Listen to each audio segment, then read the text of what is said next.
Hello friends, Ben Ochart here. It's been kind of exciting here in the fish room. You know, these fish room updates are just impromptu. I just sort of decide, you know what, I think I'll do an update. So they're not scripted. I don't really give much thought ahead of time. I just decide to give you just a raw look at what it is that's going on in the day-to-day life of running this fish room. So let me go ahead and share with you some of the stuff that's been going on. I think you'll find it kind of interesting and maybe surprising. But let's go ahead and jump right into it.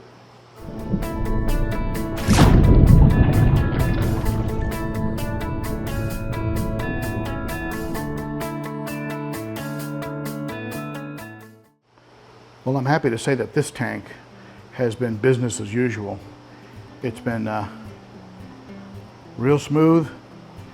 Everybody's getting along, relatively speaking, as well as you'd expect these types of fish to get along. And this tank is doing well, nice and stable. My plecos are coming along nicely over there in the little pleco playground. My Autopharynx tetrastigma continues to be a one-eyed jack here. Let me go ahead and give you a little more light.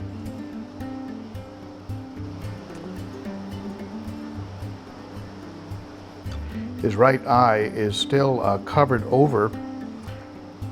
He's getting big water changes on a regular basis and coming along a little bit at a time. This filter that I just installed, the new Expert-Matic, is working perfectly, doing a great job, and looks so much better than the white Expert-Matics. But the tank is looking good. The 2 silver dollars on this side are probably going to get moved out when I get some more African cichlids. I'm going to have to quarantine them probably on this side. And the silver dollars, I might put them in the community tank. They're pretty small. I don't think they'll harass the community fish too much. But I'll leave the tank divided. And there you go. You can see, up just for a second there, you can see his bad eye. I think he's pretty much lost that eye. I'm not expecting to actually see him be able to see out of it. I'm going to be doing a review of some of these Sarah strips. I asked my friend Klaus over at Sarah about them, and I thought he'd send me a box. He sent me 6 boxes, so I'll probably give some of these away in a live stream. So stay tuned for that. These are test strips by Sarah. We'll do a comparison against maybe the aquarium co-op. You can see I'm getting ready here for the Saturday live stream. I'm going to be shooting from this angle, so you'll have the 90 gallon in the background here. The 90 gallon, I've got a different light on it, and I really like the warmth of it. It goes really well with the decor and the fish. This is a light that was on the 300, but I took it off the 300 to put on a best fish light that I just did a review on. I'll include a link to that video. But I really like the way this light is lighting up this 90 gallon. This is oh, it's too bright, I can't read it. I think it's an aqua. I think it's an aqua, which is, aqua's just a high-end Higer. So love the way it, just the tone of the actual tone of the tank. It's great. Little gold spotted Sevra. I'm not sure what I'll do with him. I think I'll put him in the 90 and see how he does. If he can't hang with them, I don't know, maybe I'll end up giving him away. I'm going to be releasing a video on another light by the same company, a Best Fish, and it's this light back here, which is both a light and a bubbler. It's a submersible light, and unlike the Best Fish review, this review isn't going to be that positive. I think I gave the light like 3 stars, but you can see it's doesn't really provide the kind of lighting I'd like to see. It does give the fish kind of a pretty sheen to be lit from behind like that, but I like my tanks a little brighter than that. I had to pull out one of the lyre tails. The other two had a little bit of white on their tails and then ended up dying, and then this one started to get some white on the tail. And at first I didn't know. I thought maybe these lyre tails had some white on the tail. I'm just these lyre tail mollies, I'm not that familiar with them. But I put this guy in this tank, and I put some of this Marison, this Fritz Marison in there. And man, he immediately got better. His tail cleared up, some nice yellow orangey color showed up on the tail, which wasn't there before. And my only regret is I wish I'd put the other two lyre tails in here, you know, immediately, instead of wondering what was going on or not really being sure of what was happening. But he looks like he's made a complete recovery. He's in his 5th day of treatment, so he'll get a water change tomorrow, and then I'll watch him for a few days, then put him back into this little live bearer tank, this little 20-gallon tall here. Unlike the Autopharynx tetrastigma that did not like that Marison at all, he immediately went into sort of a shock on it. Betta tank is doing great. Just love the colors on that Nemo Galaxy. It's called a Nemo Galaxy. Picked him up from KG Tropicals. And of course I got this guy that I got at a local fish store. A mustard gas. Mr. Mustard II. Those little Shisei pumps are doing great. That's the Shisei, I think it's the micro. I know there's a micro and a nano. It's the bigger of the two. Boy, the blue on this guy is crazy. But if I got the box back here actually. It's, I'll tell you exactly the name of that filter. I put a video out on it. And it is the Micron. The Nano, there's the Microns. Shisei Micron. And they have one that's a smaller one called the Nano, but this one's the Micron. The box is the same, so you put an arrow to indicate which one it is in the box. And in this case, it's the Micron.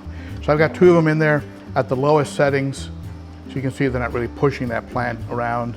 They're not creating a lot of water movement, which I don't want a lot of water movement with Betta. So it's working out perfectly, and you can see the condition of the aquarium. It's excellent. Now, I had to get that old Higer. You remember that old Higer aquarium that I formerly retired? Well, here it is. And what's going on there? I've got a Johnsoni in there. The Johnsoni from the 300-gallon is in this Higer tank, because for some reason, I don't know why, he's hiding underneath the little shelf there. One thing I don't like about this tank is it provides fish a way to be completely out of view, which I guess it's good if the fish wants a break, but I can't really keep tabs on how he's doing. But I just put him in here for a minute just so he'd have a break, catch his breath. Because for some reason, I don't know why, all of a sudden the, let me see if I can find him. The Buccochromis rhodesii yellow, this guy right here. For some reason, he got really interested in him. Let me bring the lighting a little closer. There we go. So, for some reason, the rhodesii yellow got really interested in the Johnsoni and just started to follow him around. Now, it's one thing when a fish chases one fish, then chases another fish, and then kind of swims off and loses interest, and then goes and chases another fish, and then another fish. That's not what was going on. This rhodesii yellow was just on that Johnsoni over and over and over again. So I figured, okay, you know what, I gotta pull him out, or he's gonna end up really, really hurting him. So, so there he is in this tank here. You can see him poking his nose out. Not sure if you can make him out. Of course, he pulls right back in the second I come over. But so I've got three hospital and retreat tanks. Boy, look at the colors on that bicolor 500. How crazy is that? These colors are popping. This is that new light. This is that new A Best Fish light that I talked about in a recent video. And it looks like it's only on white right now. I'm gonna tone it down a little bit, but it's pretty bright right now. But it's really lighting up the aquarium well. I've got the app, and I can use the app to kind of change the colors on it. The problem is that I have it on a timer, and when the timer cuts off power to it, it goes back to being unprogrammed. So what I've got to do is I've got to run it on its own circuit. I can set up 8 different times for it to turn on and off. So I don't need to have it on a timer. So I'm going to take it off of the strip that has the timer and just put it into its own plug, and then program sunrise and sunsets a couple times a day.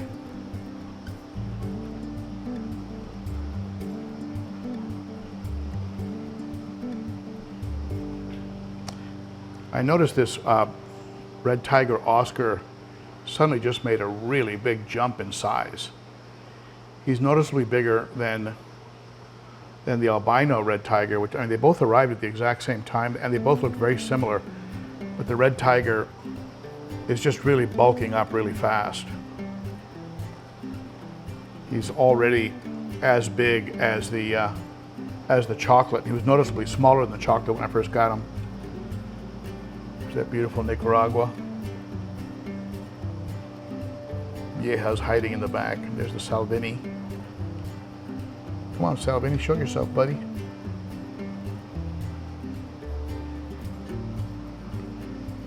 Beautiful fish, one of my favorite fish. But nobody interacts with me in this tank now more than these guys. These guys I can hand feed them and they would be fine. So you know that I put my hand up here, people see, they think I'm going to be feeding them, so they come out. That firemouth, the firemouth was getting harassed by the Nicaragua at first, but Nicaragua seems to have lost interest.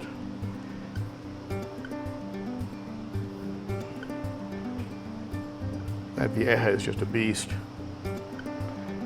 So that's the fish room update, and if you have any comments, tips, ideas, share them below. I'm definitely going to be getting some different lighting for that 20 tall. Don't like that background lighting. It's a little bit too dark for my taste. You'll see the review on it. I think I gave it about 3 stars. So unlike the one, a Best Fish LED strip, I gave that I think 4.5, and I told them how to become a 5-star light. So yeah, share your thoughts below, and I hope to see you on Saturday at the Cichlids and Coffee live stream. Be sure to give the video a thumbs up if you like it, and you know, subscribe, hit the notification bell. We're creeping up to 50,000, and it's getting exciting. And I hope I can hit it by the end of the year. It looks really tight. Don't know if we can, but we'll give it a shot. So I'll see you again soon. Thank you for tuning in. Bye-bye.